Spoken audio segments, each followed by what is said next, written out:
시편 121편 1절에서 8절입니다. 시편 121편 1절에서 8절.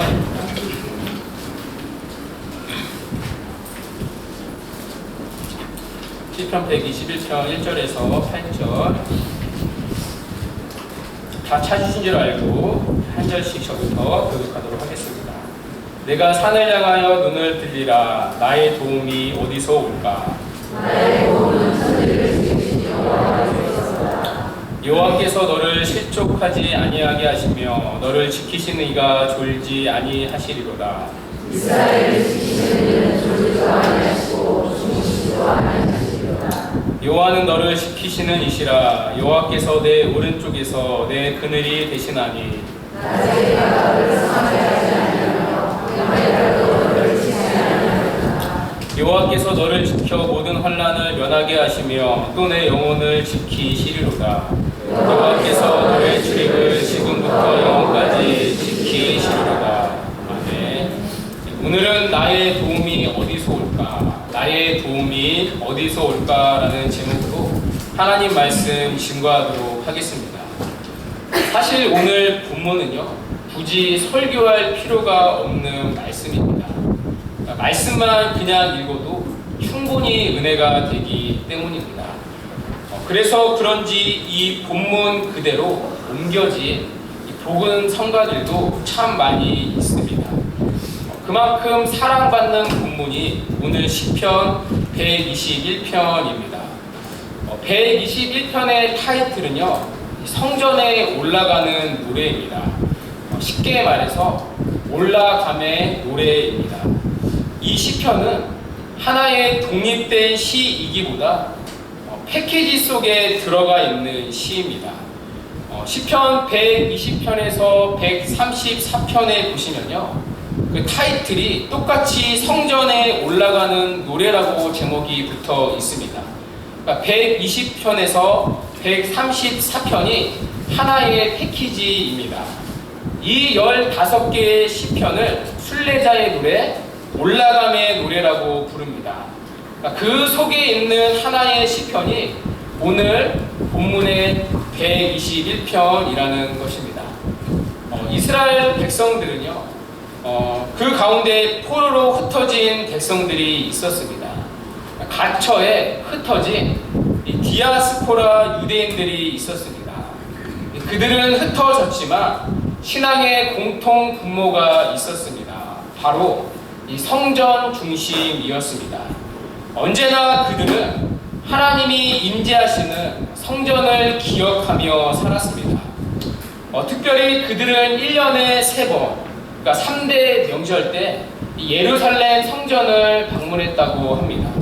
6월절, 오순절, 또 초막절.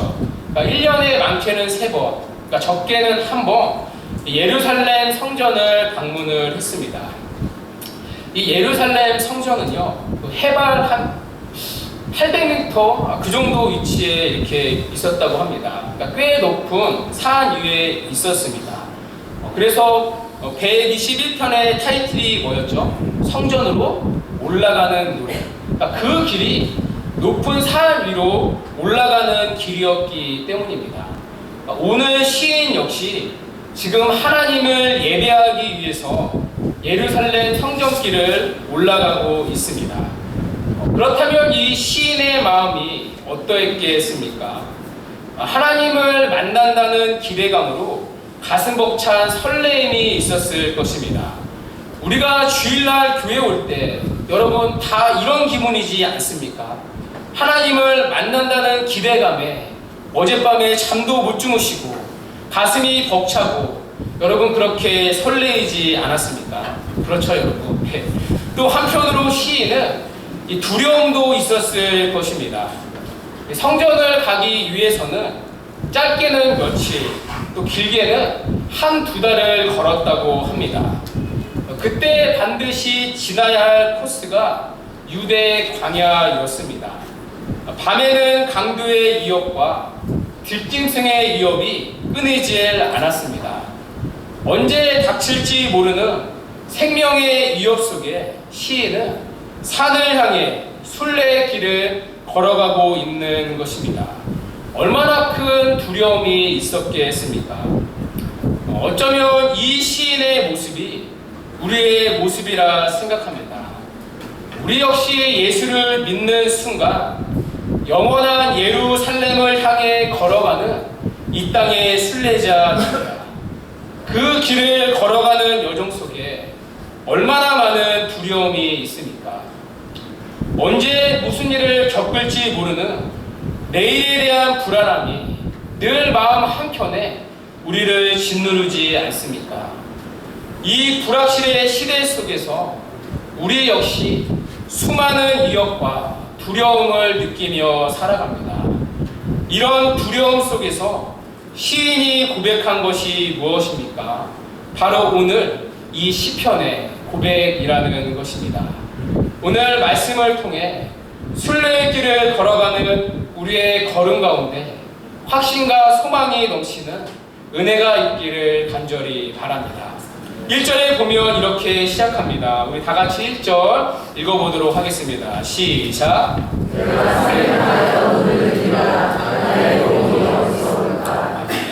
오늘 설교를 준비하면서 가장 골치 아팠던 부분 중에 하나가 이 산입니다. 이 산에 대한 해석이요 다양하더라고요. 제가 강의 집을 훑어보니까 목사님들마다 차이가 있더라고요. 그러니까 어떤 학자는 이 순례자의 집에서부터 예루살렘까지의 그러니까 그 노중에 있는 산들을 가리킨다고 주장합니다. 그러니까 불특정 산들이겠죠. 또 어떤 학자는요 이 바알의 산당이라고 주장합니다. 고대에는 신이 이 산에 거한다고 생각했습니다. 그래서 높은 산에 산당을 짓고 이 신들에게 제사를 지냈습니다. 그런데 어떤 특정한 신이 아니라 다양한 신들을 이렇게 모셔놨다고 합니다. 신마다 이 주특기가 달랐기 때문입니다. 어떤 신은 돌에 걸려 넘어지지 않도록 지켜주는 신이 있었습니다.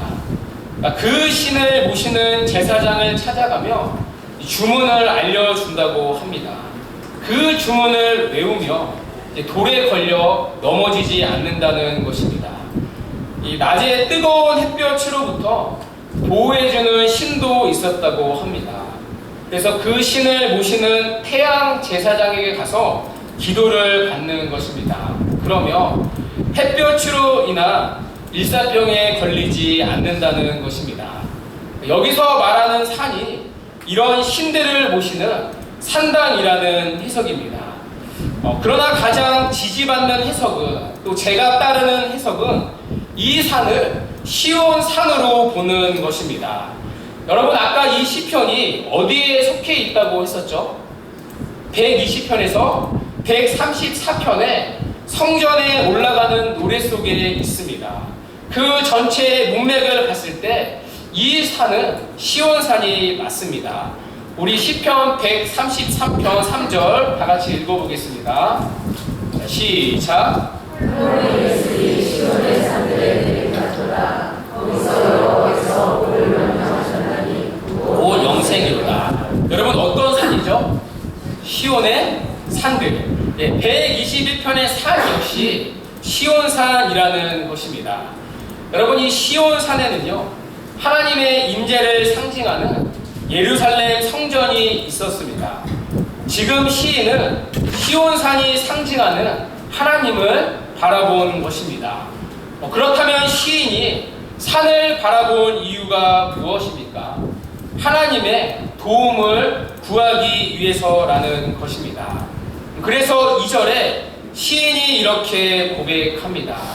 나의 도움이 어디서 올까? 천지를 지으신 여호와께서로다. 그런데요 여러분 이 고백 어디서 많이 본 고백 아닙니까? 사도신경의 고백과 같습니다. 나는 천지를 지으신 창조주 하나님을 믿습니다. 여러분 시인이 고백한 하나님 어떤 하나님이십니까? 천지를 지으신 창조주 하나님이라는 것입니다. 무에서 유를 창조한 전능하신 하나님이라는 것입니다. 그래서 그분은 우리의 온전한 도움이 될 수 있다는 것입니다. 우리 교회에 힘들어 하시는 분들이 많이 계십니다. 그분들의 기도 제목을 들으며 가슴이 먹먹해질 때가 있습니다. 이분이 어떻게 하루를 버티며 사실 수 있으실까? 이번 한 주 이분들 어떻게 사시나? 여러분, 제가 이렇게 걱정하는 이유가 무엇입니까? 제가 기도를 해줄 수는 있지만 저는 그분들에게 도움이 될 수 없기 때문입니다. 그분들을 향한 안타까운 마음이 있지만 그 문제를 고칠 수 있는 능력이 저에게는 없기 때문입니다. 그러나 여러분, 우리가 믿는 하나님 어떤 분이십니까? 천지를 지으신 여호와 하나님이라는 것입니다. 무에서 유를 창조하신 전능하신 하나님, 그분의 성품을 따라 모든 것을 하실 수 있는 전능하신 하나님이라는 것입니다. 오늘 이 시간 여러분의 삶 가운데 내 힘으로 해결할 수 없는 문제들이 있으십니까? 여러분에게 손을 뻗치는 세상의 것들이 아니라 눈을 들어 하나님을 보시기 바랍니다. 이 세상에 수많은 바알의 산당 같은 피조물이 아니라 이 모든 피조물을 만드신 창조주 하나님을 바라보시기 바랍니다. 그 전능하신 하나님을 바라볼 때 거기서부터 삶에 얽혔던 문제들이 풀릴 수 있다는 것입니다. 그렇다면 하나님께서 우리를 어떻게 도와주십니까? 여러분, 오늘 본문에서 가장 많이 나오는 단어 무엇이죠? 지키신다는 표현입니다. 짤막한 본문 안에 무려 6번이나 나옵니다. 구체적으로 어떻게 지키십니까? 3절과 4절에 이렇게 말씀하고 있습니다. 우리 3절, 4절 다 같이 읽겠습니다. 시작.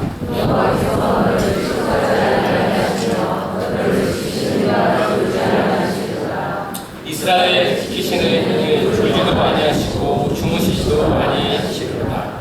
여러분, 여기서 반복되는 구절이 무엇이죠? 왜 시인은 졸음을 고백했을까요?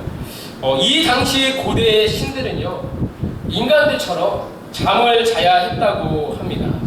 그러니까 잠을 자는 동안에는 아무것도 할 수 없는 상태가 되는 겁니다. 그래서 신을 모시는 제사장의 임무 가운데 하나가 이 잠자는 신을 깨우는 것이었습니다. 그래야 도움을 구하러 온 사람들이 응답을 받을 수 있기 때문입니다. 여러분, 이런 고대의 신관을 잘 보여주는 성경이 있는데요. 바로 열왕기상입니다. 그 열왕기상 18장에 보시면 엘리야와 바알 선지자들의 대결이 나옵니다. 이른바 갈멜산 전투인데요. 그러니까 자신들이 믿는 신들에게 각자 기도해서 불을 내리게 하는 대결입니다. 먼저 바알을 섬기는 제사장들이 이 바알에게 기도하기 시작합니다. 몇 시간을 기도해도 아무런 응답이 없었습니다. 그때 엘리야가 바알 제사장들을 향해 이렇게 조롱합니다. 너희들이 믿는 바알이 잠이 들었도다. 그러니 열심히 깨어봐라. 이 고대 문헌에 따르면요, 이 바알은 특히 이 낮잠을 즐겼다고 합니다. 특히 술에 취해 잠든 날은 아무리 구슬해도 깨울 수 없었다고 합니다. 그러나 이스라엘을 지키시는 하나님은 바알과 같지 않다는 것입니다. 그분은 졸지도 않으시고 주무시지도 않는다는 것입니다. 우리를 지키시는 하나님은 24시간 단 한순간도 어떠한 상황 속에 서든지 우리를 지킬 수 있다는 것입니다. 우리가 피곤해서 잠을 자는 그 시간에도, 우리 스스로 지킬 수 없는 그 시간에도 하나님은 항상 깨어서 우리를 눈동자같이 지켜주신다는 것입니다. 그런데요, 여러분, 이것이 정말 여러분의 가슴에 와 닿습니까? 하나님이 정말 24시간 여러분을 지키시고 눈동자같이 살핀다고 느껴지십니까? 오히려 하나님이 우리의 삶 가운데 존다고 느껴질 때도 많이 있지 않습니까? 우리가 살다 보면요, 하나님이 일하시지 않는 것처럼 느껴지는 시간들이 있습니다. 마치 하나님이 주무시고 있는 것처럼 느껴지는 시간들이 있습니다. 그런데 시인은 지금 뭐라고 고백합니까? 졸지도 아니하시고 주무시지도 아니하시리로다. 여러분, 이것이 무슨 얘기입니까? 우리의 모든 시간 속에서 하나님은 우리를 위해 일하고 계시다는 것입니다. 그 예로 요셉을 보면 알 수 있습니다. 요셉은 13년 동안 하나님이 일하시지 않는 것 같은 인생을 살았습니다. 여러분 다 아시죠? 요셉을 시기한 형들은 요셉을 구덩이 속에 빠뜨립니다. 그때 지나가는 상인에게 요셉은 노예로 팔려갑니다. 노예로 팔려간 요셉은 보디발 장군의 아내로부터 억울한 누명을 쓰게 됩니다. 결국에 요셉은 감옥으로 끌려가게 됩니다. 감옥에서 요셉은 술 맡은 관원장의 꿈을 해석해 주게 됩니다. 그 대가로 술 맡은 관원장에게 부탁을 하죠.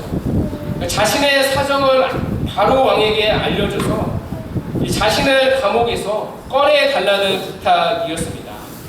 그런데 술 맡은 관원장은 2년 동안 요셉을 잊어버립니다.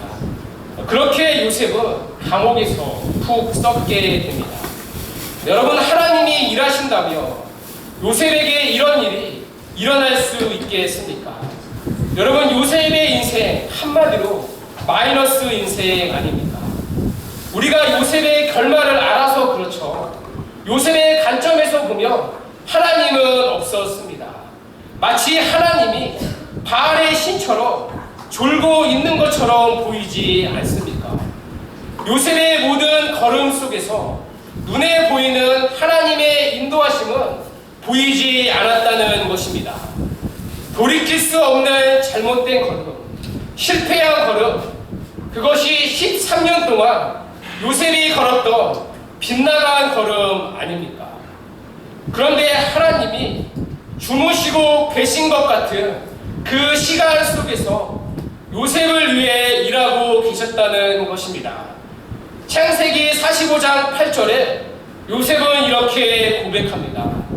나를 이리로 보낸 이는 당신들이 아니요 하나님이시라.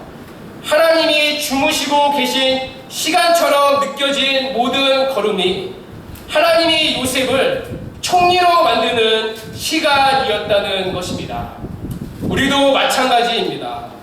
우리의 삶에서 여전히 하나님이 주무시고 계신 것처럼 느껴지는 시간과 사건들이 있습니다. 그러나 하나님이 주무시고 계신 것처럼 느껴지는 그 시간 속에서도 여전히 하나님은 우리를 위해 일하고 계시다는 것입니다. 그래서 본문 3절에 시인은 이렇게 고백하는 것입니다. 여호와께서 너를 실족하지 아니하게 하시며. 여러분, 이 구절을 새번역 성경은 이렇게 번역합니다. 주님께서는 내가 헛발을 디디지 않게 지켜주십니다. 여러분, 우리가 걸어온 인생 속에서 얼마나 많은 헛발질이 있었습니까? 때로는 후회의 걸음, 때로는 자책의 걸음, 때로는 한숨의 걸음, 때로는 헤어나올 수 없는 인생의 꼬여버린 걸음, 얼마나 많이 있습니까? 그런데 그 모든 걸음들이 헛발질이 되지 않도록 결국에 우리를 바른 길로 하나님께서 인도하신다는 것입니다. 우리를 향한 하나님의 뜻에서 벗어나지 않도록 우리의 모든 걸음들을 하나님이 친히 붙잡고 계시다는 것입니다. 그래서 여러분, 오늘 본문에 가장 많이 나오는 단어 무엇이었습니까? 지키신다는 단어입니다. 무려 6번이나 나옵니다. 그런데요, 여러분, 여호와라는 단어 역시 똑같이 6번이 나옵니다. 지키신다의 주어가 내가 아니라 하나님이라는 것입니다. 내가 내 인생을 지키는 것이 아니라 하나님께서 나를 지키신다는 강력한 의지의 표현이라는 것입니다. 언제까지입니까? 8절에 너의 출입을 영원까지 지키시리로다. 우리를 향한 하나님의 뜻이 이루어질 때까지 이 땅에서 우리의 사명이 다하는 그날까지 우리 삶의 걸음걸음을 하나님이 붙잡고 계시다는 것입니다. 그것이 오늘 시인이 이렇게 고백하는 것입니다. 이스라엘을 지키시는 이는 졸지도 아니하시고 주무시지도 아니하시리로다. 아멘. 시인은 계속해서 6절에서 이렇게 고백합니다. 우리 6절 다 같이 한번 읽도록 하겠습니다. 시작.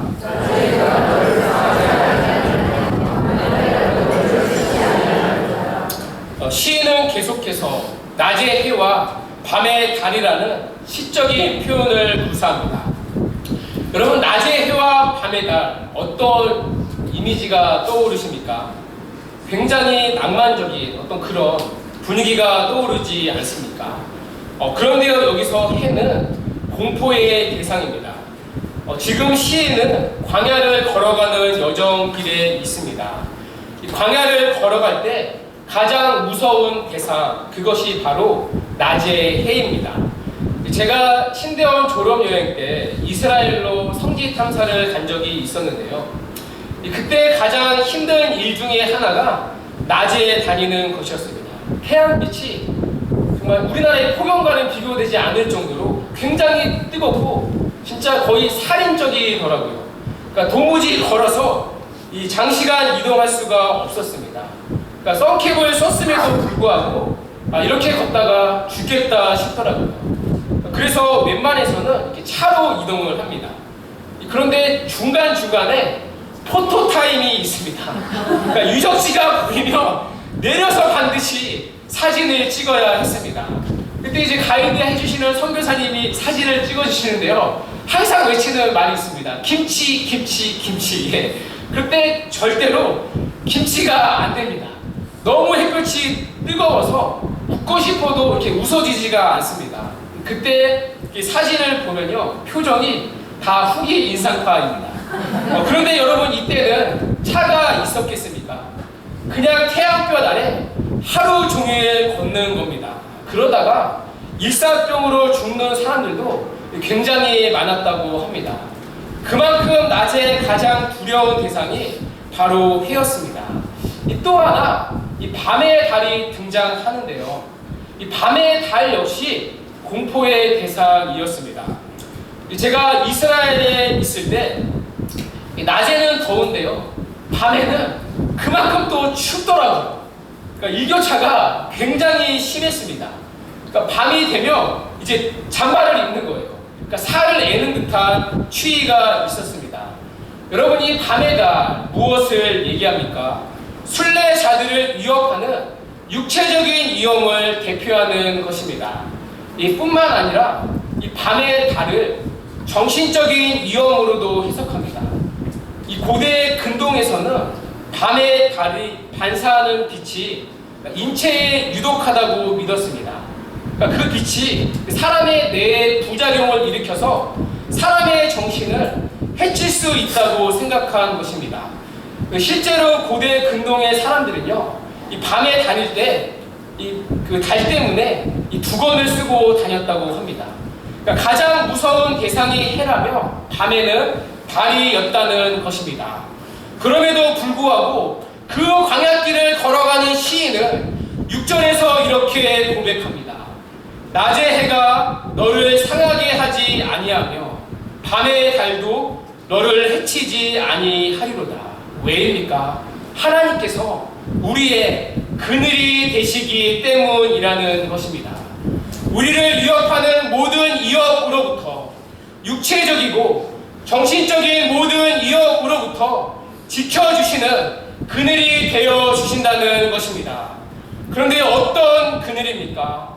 5절에 보면 오른쪽의 그늘이라고 말합니다. 성경에서 오른쪽은요, 힘과 권세와 능력을 상징합니다. 낮의 해와 밤의 달보다 높으신 그 모든 것들을 다스리시는 권세와 능력 되시는 하나님, 그 전능하신 하나님의 그늘 아래 살아가는 존재가 이 땅에 우리라는 것입니다. 그래서 시인은 7절에서 이렇게 고백합니다. 여호와께서 너를 지켜 모든 환난을 면하게 하시며, 하나님의 그늘 아래 모든 환난을 면하게 된다는 것입니다.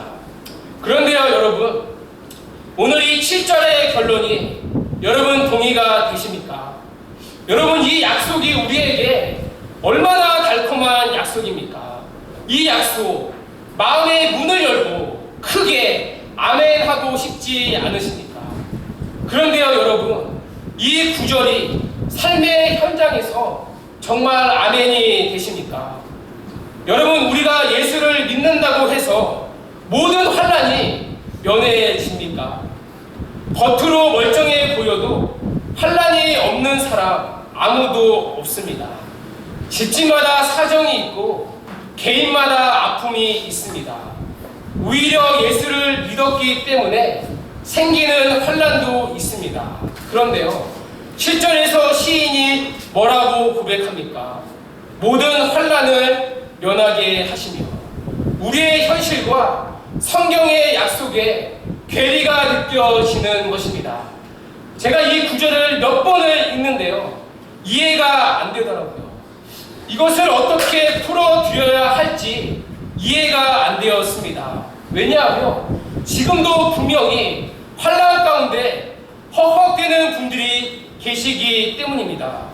그런데요, 이 구절을 풀 수 있는 귀한 단서가 하나 있습니다. 그 뒤에 나오는 바로 이 고백입니다. 내 영혼을 지키시리로다. 여러분, 무슨 얘기입니까? 하나님이 지키시는 대상의 초점은 우리의 환난이 아니라 우리의 영혼이라는 것입니다. 여러분, 하나님께서 3절부터 이렇게 지키시는 궁극적인 목적이 무엇입니까? 우리의 영혼을 지키기 위해서라는 것입니다. 우리를 향한 하나님의 최고의 관심은 하나님과 우리의 관계라는 것입니다. 그것을 위해서 하나님은 우리의 삶 가운데 환난조차도 허락하신다는 것입니다. 여러분, 이것이 구약 이스라엘 역사 속에서 끊임없이 확인된 것 아닙니까? 하나님은 이스라엘 백성들이 미신처럼 집착했던 그 언약궤를 적의 손에 빼앗기도록 하십니다. 심지어 자신의 이름과 영광이 담긴 성전까지 파괴하십니다. 하나님의 관심은 이런 것들을 지키는 것이 아니라 우리의 영혼을 지키시는 것에 관심이 있기 때문이라는 것입니다. 결국에 하나님은 약속의 땅에서 자신의 백성들을 뽑아서 바벨론 땅에 멀리 던져 버리십니다. 하나님에게 있어서 하나님과의 관계를 지켜내시는 것보다 하나님에게 더 중요한 것은 없다는 것입니다. 여기서 우리의 관심과 충돌이 일어납니다.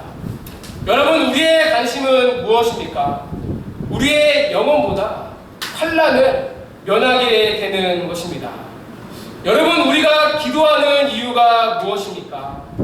아닌 분도 계시지만 대부분이 환난이 없어지기를 기도하는 것 아닙니까? 하나님을 다시 찾아올 필요가 없게 해달라는 기도를 하는 것입니다. 적당히 건강하게 해주시고 남한테 무시당하지 않게 하시고 우리 자식들 평탄한 길로 인도해 달라는 것 아닙니까? 그러면 알아서 하나님께 감사하고 하나님을 섬기겠다는 것입니다. 어쩌면 우리도 의식하지 못한 채 하나님께 내달릴 필요가 없게 해달라는 기도를 하는 것입니다. 그러나 하나님의 관심은 우리의 환난이 아니라 우리의 영혼을 지켜내시는 것에 있다는 것입니다. 우리의 믿음을 자라게 하시고 하나님과의 관계를 지켜내는 것에 있다는 것입니다. 그래서 고통을 통해서 잠자는 우리의 영혼을 날마다 흔들어 깨우시는 것입니다. C.S. 루이스는 고통의 문제라는 책에서 이렇게 말했습니다. 고통은 기 머거리인 우리를 듣게 하시는 하나님의 확성기이다. 고난을 통해 끊임없이 우리의 영혼을 하나님께 돌이킨다는 것입니다. 여러분의 삶 가운데 끊이지 않는 고난과 환난이 있으십니까? 그것이 오히려 하나님이 오늘도 우리의 영혼을 지키신다는 강력한 하나님의 사인이라는 것입니다. 그 고난을 통해서 우리의 영혼을 순결하게 빚어가시는 것입니다. 시편 66편 10절은 이렇게 말씀합니다. 우리를 시험하시되 은을 단련함 같으니. 여러분, 은을 얻기 위해서는요, 고열로 강물을 녹여내야 합니다. 다 아시죠? 그때 은에 붙었던 불순물들이 제거되면서 순수한 은만 남게 됩니다. 하나님이 때로는 고난의 불로 우리의 영혼을 녹여내시는 것입니다. 그래야 우리도 모르는 영혼의 불순물들이 그때서야 드러나기 때문입니다. 그 불순물을 녹이면서 우리를 하나님의 형상으로 하나님을 비추는 순결한 영혼으로 빚으시는 것입니다. 그래서 여러분, 하나님을 영혼의 재련사라고 하지 않습니까? 그것을 위해서 하나님은 우리 인생 가운데 때로는 고난을 허용하신다는 것입니다. 그러나 그 고난 속에서 하나님은 우리의 영혼만은 견고히 지키신다는 것입니다. 여러분, 그 증거가 무엇입니까? 고통 속에 있는 여러분이 오늘 이렇게 예배의 자리에 앉아있는 것입니다. 여러분, 이것이 얼마나 놀라운 일입니까? 고통을 당하고 뒤돌아보며 신기한 것이 이것입니다. 이해할 수 없는 고난이 닥치며 하나님을 원망하는 게 맞습니다. 하나님을 멀리하고 그 하나님을 피하는 게 맞습니다. 그런데 오히려 더 낮아지고 더 기도하고 그럴수록 하나님 앞에 눈물 흘리며 나온다는 것입니다. 여러분, 그것이 무엇입니까? 하나님이 지금도 우리의 영혼을 환난 가운데 붙들고 계시다는 명명백백한 증거라는 것입니다. 그 속에서 우리의 영혼을 순결하게 빚어가시는 것입니다. 그래서 여러분, 뒤돌아보며 하나님의 은혜였다라는 고백 다 우리에게 있지 않습니까? 그렇게 우리의 영혼이 빛나고 순결하게 비춰지는 그 영광의 상태에 이를 때까지 우리를 환난 가운데 놓지 않고 지키신다는 것입니다. 그래서 시인은 8절에서 이렇게 고백합니다. 너의 출입을 지금부터 영원까지 지키시리로다. 여러분, 이것이 세상의 자녀들이 누릴 수 없는 얼마나 복되고 안전한 영광의 약속입니까? 말씀을 맺도록 하겠습니다. 이번 한 주도 우리는 두려움과 불확실한 순례의 길을 걸어갑니다. 그때 우리가 붙들어야 할 간단하지만 분명한 메시지 무엇입니까? 매 순간 우리의 눈을 들어 여호와 하나님의 도우심을 구해야 한다는 것입니다. 천지를 지으신 여호와 하나님이 우리의 걸음걸음을 지키시고 모든 위험으로부터 우리를 지키시고 특별히 우리의 영혼을 지키시기 때문입니다. 우리의 남은 순례의 길이 하나님의 보호하심 속에 걸어가는 복된 걸음이 되기를 간절히 바랍니다. 그래서 이 시편의 노래가 우리의 노래가 되고 우리의 한평생의 고백이 되는 은혜가 있기를 주님의 이름으로 간절히 축원드립니다.